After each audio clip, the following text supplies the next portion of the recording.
Sudirohusodo, Makassar. Waktu dan tempat dipersilahkan. Terima kasih moderator Dr. Rini. Assalamualaikum warahmatullahi wabarakatuh. Pada siang hari ini saya diberikan tugas untuk sharing pada teman-teman terkait dengan eradikasi virus hepatitis C. Bagaimana peranan dari suatu deteksi dini dan pemberian terapi yang adekuat untuk mencapai cita-cita eradikasi virus hepatitis C.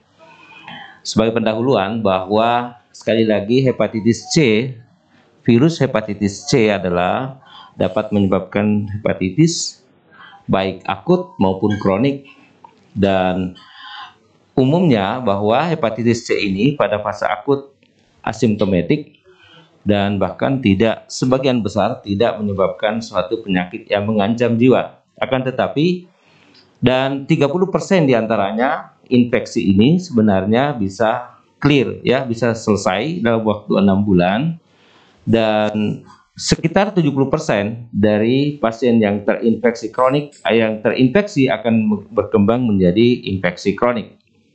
Bahkan infeksi kronik ini kalau tidak diberikan tata laksana lanjut, maka akan memiliki resiko kanker hati, resiko sirosis hati sekitar 15-30% dalam waktu 20 tahun.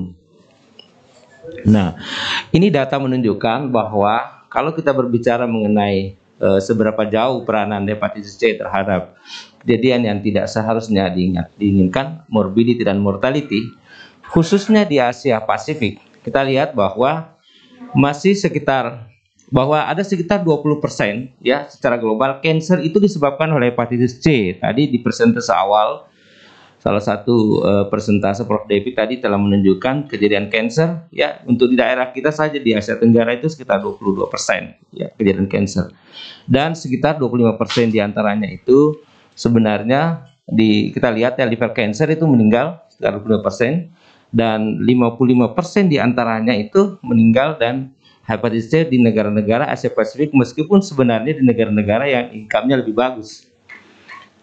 Kita lihat di sini seperti tadi hepatitis B bahwa ada gap yang begitu besar.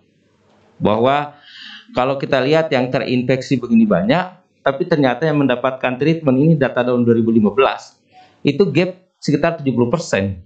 Kalau kita berbicara diagnosis saja, sekecil ini, dan yang mendapatkan treatment pada tahun 2015 juga kecil, gapnya juga sekitar 73%. Ini salah satu akibat, ini yang penyebab dari masih banyak kemungkinan akan berlanjut ke kasus-kasus kronik hepatitis yang ke sirosis sampai kanker hati. Nah, ini data di Indonesia.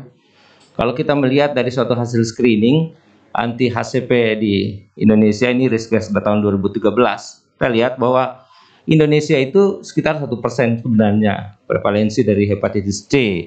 Dan kalau kita lihat umur bahwa di atas 15 tahun itu memang lebih banyak dibandingkan usia yang di bawah 15 tahun. Ya, agak berbeda sedikit dengan kasus hepatitis C dengan insidensi rate rata-rata kalau kita lihat ya.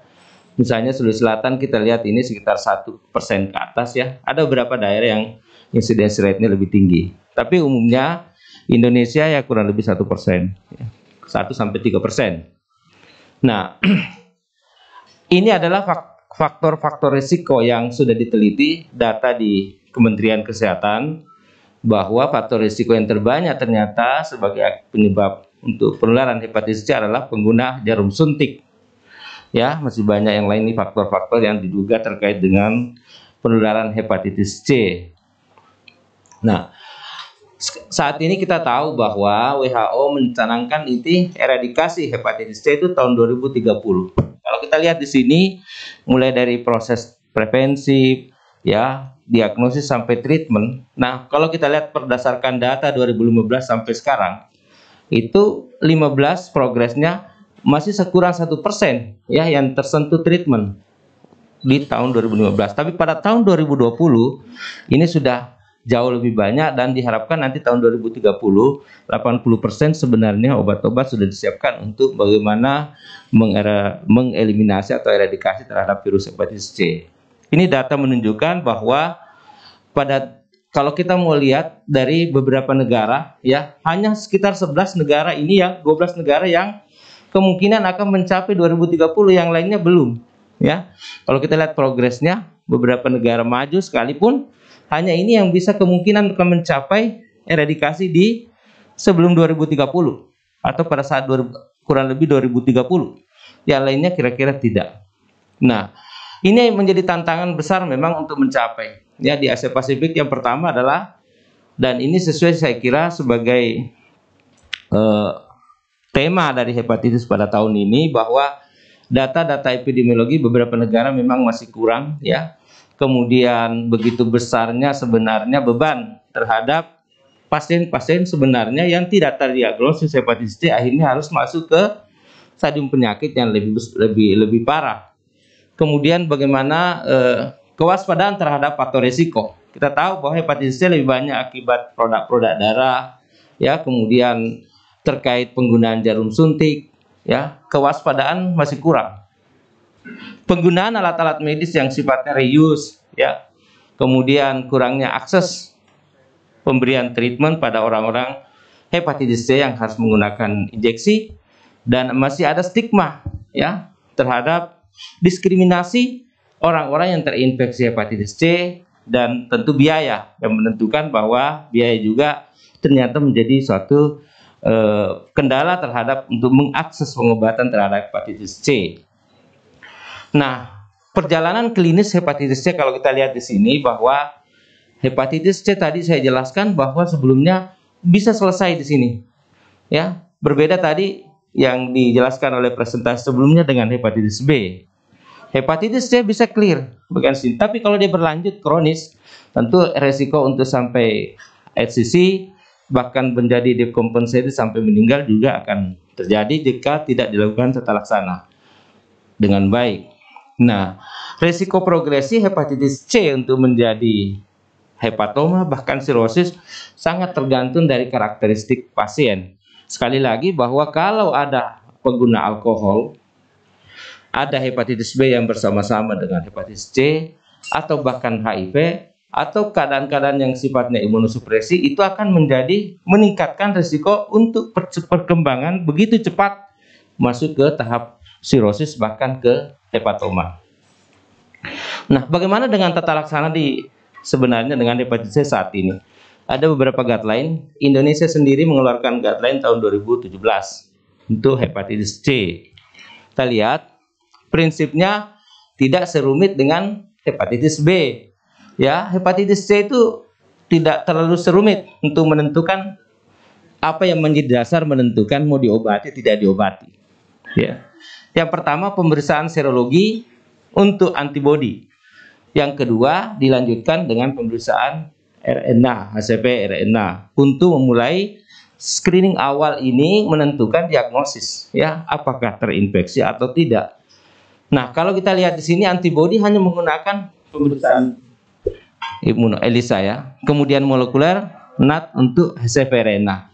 Jika keduanya dilakukan pemeriksaan, tentu akan kita melihat bahwa sebenarnya perjalanan klinisnya hepatitis C, kita lihat ini, nanti ada kasus-kasus tertentu berdasarkan pola ini, ada pasien ternyata antibodinya positif atau antibodinya negatif, tapi dia sebenarnya terinfeksi hepatitis C.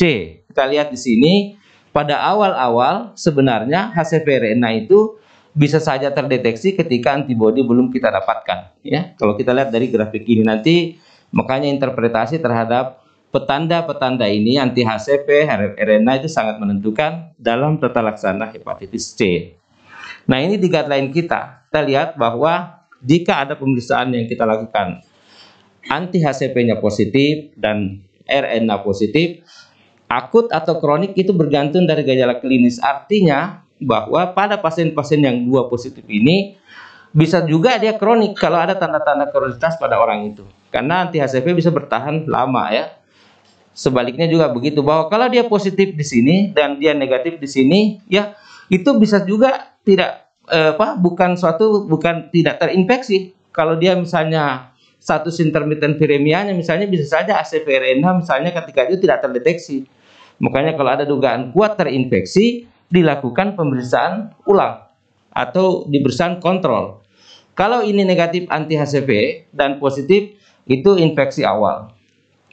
Ya, infeksi awal, dan bisa juga dia infeksi kronik kalau pasiennya imunosupresi. Artinya pasien itu tidak terbentuk antibodi terhadap hepatitis C tapi terdeteksi RNA-nya, ya. Jadi kemudian kalau dia negatif-negatif yang betul-betul kita bisa mengatakan pasien itu tidak terinfeksi.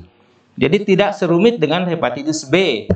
Nah, ini guideline kita lihat. Kalau ada anti HCV positif, maka kita akan lanjut ke RNA, ya.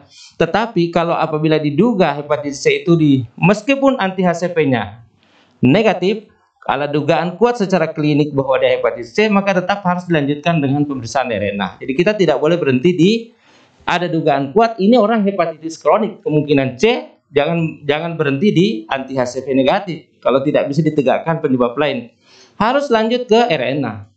Nah, kalau diagnosis kroniknya memang harus dibuktikan lebih bagus adalah kalau ada ini dan lebih dari 6 bulan, maka pasien itu dinyatakan kronik hepatitis C.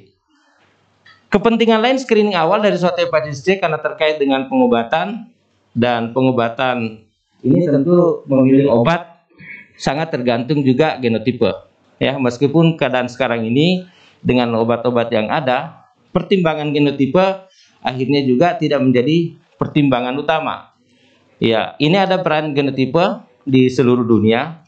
Ada Prof. David di sini, saya kira pelakunya di sini untuk mencari genotipe hepatitis C di Indonesia ini. Nah, kita lihat Indonesia sendiri genotipe virus hepatitis C ya 1, 2, 1A, 1B, 2A, 2B, ada genotipe 3 ya.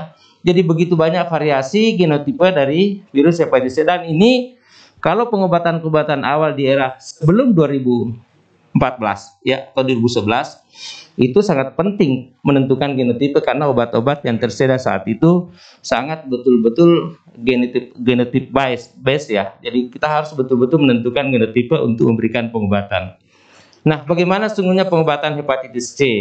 Kita lihat dari awal bahwa ini slide menunjukkan bahwa awal-awal pengobatan hepatitis C dengan interferon base dan ribavirin ini kita lihat itu yang mencapai SVR-nya itu sangat rendah. Begitu masuk di awal 2011 ke atas, itu SVR-nya tambah lebih bagus. Apalagi keadaan sampai hari ini. Nah, kita lihat dulu sebelum kita masuk lebih jauh melihat efek dari penggunaan obat-obat saat ini, bahwa sebenarnya untuk melakukan tata laksana sampai bisa mengeliminasi virus itu, hepatitis C memang sangat terpenting. Jadi spesifik genotipenya, kemudian kita memilih obat yang kita mau pakai. Apakah single atau kombinasi dari obat yang kita mau pakai. Dan prinsipnya bahwa harus mencapai ini SVR yang diikuti oleh kompleks treatmentnya. Jadi sampai cure di sini. Jadi baik akut maupun kronik, dan perbedaan treatment hepatitis C pada beberapa negara juga berbeda dalam pendekatan baik akut maupun kronik. Kita lihat nanti beberapa guideline. Prinsipnya adalah kita menganggap pengobatan itu cure itu kalau melihat dari sisi ini. Yang pertama adalah sebenarnya kita tentu menurunkan transmisi. Yang kedua memperbaiki outcome kliniknya. Apa yang outcome kliniknya adalah bagaimana menurunkan kejadian sirosis, bagaimana menurunkan kejadian dekompensasi, menurunkan kejadian HCC, dan bahkan menurunkan kebutuhan transplantasi terhadap pasien yang terinfeksi kronik hepatitis C. Begitu juga hal yang terkait outcome klinik ekstrahepatik. Kita tahu bahwa hepatitis C adalah suatu virus yang lebih spesifik dan terkait dengan ekstrahepatik manifestasi. Nah, di era sekarang ini kita tahu bahwa di era DAA, makanya dikatakan bahwa di era DAA ini dibandingkan sebelumnya, bahwa pengobatan itu memang semakin pendek waktunya, simple, ya, karena minimal. Pretesting tidak seperti tadi hepatitis B. Jadi tesnya sangat minimal untuk menentukan dimulai tidak dimulai pengobatan, diberikan atau tidak diberikan, dan aman. Hampir semua penelitian juga sudah membuktikan bahwa monitoringnya juga minimal untuk mengatakan ada efek samping atau tidak ada efek samping. Kita lihat bahwa kapan dilakukan treatment. Guideline tadi memberikan masing-masing. Nah, untuk Indonesia kita lihat bahwa semua diberikan obat, ya, tidak mencantumkan di sini. Meskipun umur sebenarnya lebih dewasa anak ada di sini, ya. Nah, hepatitis C sendiri mengatakan di guideline kita dapat dipertimbangkan kalau di akut. Ya, ada perbedaan-perbedaan masing-masing guideline. Pada prinsipnya bahwa memulai treatment tidak menjadi suatu hal yang rumit pada kasus-kasus dengan hepatitis C. Ini adalah pertimbangan-pertimbangan kapan kita mulai dan apa yang dipertimbangkan. Saya kira hampir semua. Obat yang tersedia bagaimana? Dikatakan di era sekarang ini DAA, ya, ini merupakan suatu revolusi pengobatan hepatitis C, dan dianggap bahwa obat ini sangat efektif dan bahkan dikatakan hampir tidak ada alasan untuk mengatakan dihentikan karena alasan medis, ya. Artinya toleransinya luar biasa. Simple, ada beberapa pertimbangan genotipe, tapi sebagian diantaranya pangenotype, sehingga memakin simpel dari pengobatan hepatitis C. Nah, kita lihat bahwa DAA itu berangkat dari sini. Jadi struktur protein dan non struktur dari protein dari virus yang dilihat secara molekuler untuk melihat di mana titik-titik tangkap obat yang akan dipakai untuk yang mempengaruhi siklus hidup dari sebuah virus hepatitis C sehingga tidak mampu melakukan replikasi.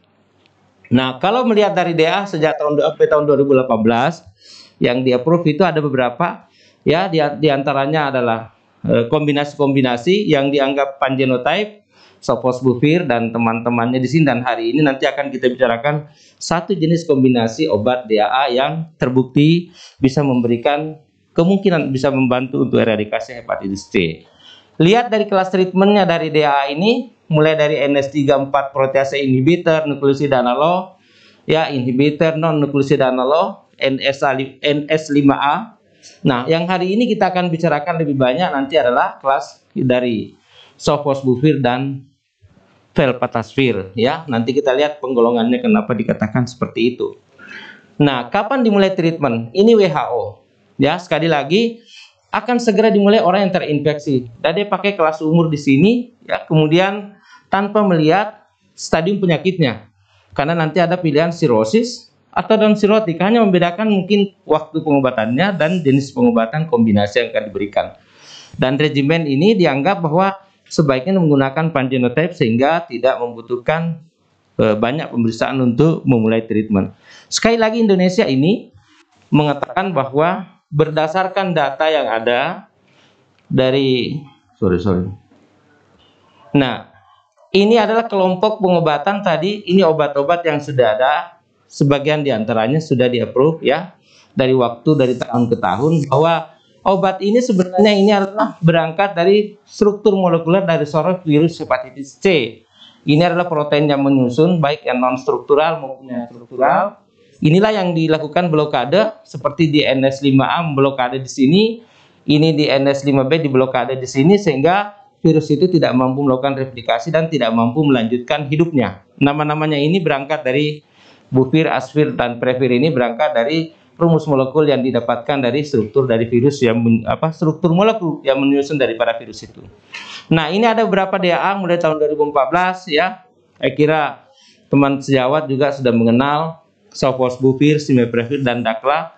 Dakla dengan sofo yang sekarang ini juga ada kombinasi, itu juga semua genotipe di pangenotype, dan pada tahun 2015 ada sofo ledispravir, ini macam-macam. Nah, 2016 yang hari ini juga nanti kita akan bicarakan mengenai sofosbuvir dan velpatasvir, juga ada pangenotype, dan bahkan pada tahun 2017 sudah ada kombinasi 3 obat ini, ya. Nah, sekali lagi prinsipnya bahwa tidak membutuhkan terlalu banyak, hanya tentukan HCV-RNA-nya, viremianya, dan tentukan ada tidaknya sirosis untuk menentukan cluster treatment. Jadi tidak sesulit apa yang dibayangkan kalau menangani kasus-kasus dengan hepatitis B. Nah, yang kita akan bicarakan pada hari ini adalah kelas NS5B inhibitor, sofosbuvir, yang digabung dengan NS5A inhibitor, dalam hal ini velpatasvir, ya. Di Indonesia sendiri ini ada obat-obat yang sudah disiapkan, tapi yang hari ini sponsor kita hari ini yang akan kita bicarakan lebih banyak adalah sofosbuvir dan velpatasvir. Nah, kita lihat penelitian yang menggunakan obat-obat ini terkait dengan pencapaian SVR. Kalau kita lihat dari data-data ini semua genotipe, ya, dan hampir mencapai semua, bahkan ada yang 100%, ya. kita lihat dari sirosis, ya, yang tidak sirosis juga. Dan apa yang penting disampaikan di sini bahwa kegagalan treatment berdasarkan virologi, capaian virologi ini hanya 1%. Dan lagi bahwa kurang dari 1% yang tidak dilanjutkan pengobatan itu terkait dengan efek samping. Artinya sangat minimal dalam hal pemantauan penggunaan obat ini. Nah, ini juga dalam bentuk kombinasi yang saat ini juga dipakai untuk mencapai SVR yang tinggi, ya, gabungan dari Glecaprevir dengan Pipretasvir, ya. Kemudian yang ketiga adalah mengenai penggunaan obat kombinasi. Obat kombinasi sofosbuvir, Pipretasvir dan Foxil ini adalah pencapaian dari pada beberapa genotipe, ya. Jadi sekali lagi bahwa virologi failure-nya itu kurang dari 1%, ya, dan bahkan tidak ditemukan alasan untuk menghentikan obat ini berdasarkan efek samping, ya. Itu penelitian yang Nah, sekali lagi bahwa seperti yang disampaikan pada pembicara sebelumnya terkait kejadian hepatoma, bahwa pasien-pasien yang pernah terinfeksi hepatitis C juga memiliki resiko bahkan sampai 5 tahun ke depannya, meskipun SVR tercapai, juga tetap memiliki resiko 14,9 untuk sirosis dan 1,35 yang tidak sirosis. Jadi resiko eksisinya ini masih ada. Jadi tidak boleh kita berhenti bahwa pasien yang telah diberikan dan tercapai SVR tidak ada suatu hal yang follow up. Ya, kita harus melakukan follow up bahkan sampai 5 tahun. Bahwa resiko kanker hati tetap bisa terjadi pada orang-orang meskipun sudah terjadi SVR. Nah, ini ada sekali lagi disampaikan bahwa faktor risiko dan riwayat hepatitis sebelumnya kanker hati, ya, riwayat kanker hati itu harus dilakukan surveillance, ya, ultrasonografi maupun marker tumor, termasuk pasien-pasien yang hepatitis C yang sudah SVR. Tidak bisa berhenti sampai di situ. Sebagai kesimpulan, saudara sekalian, moderator yang saya hormati, bahwa diagnosis awal dan adekuasi terapi itu untuk memberikan eradikasi hepatitis C virus infeksi. Dengan DAA saat ini yang ada sebagai elemen sentral, saya kira sebagai suatu revolusi terapi akan mencapai suatu eradikasi kalau dimanfaatkan sebaik-baiknya. Kemudian pangenotype untuk pengobatan ini salah satunya adalah sofosbuvir, Pipretasvir, terbukti merupakan bagian dari yang memperbaiki pengobatan saat ini. Saya kira demikian. Terima kasih moderator dan teman-teman sekalian. Saya akhiri.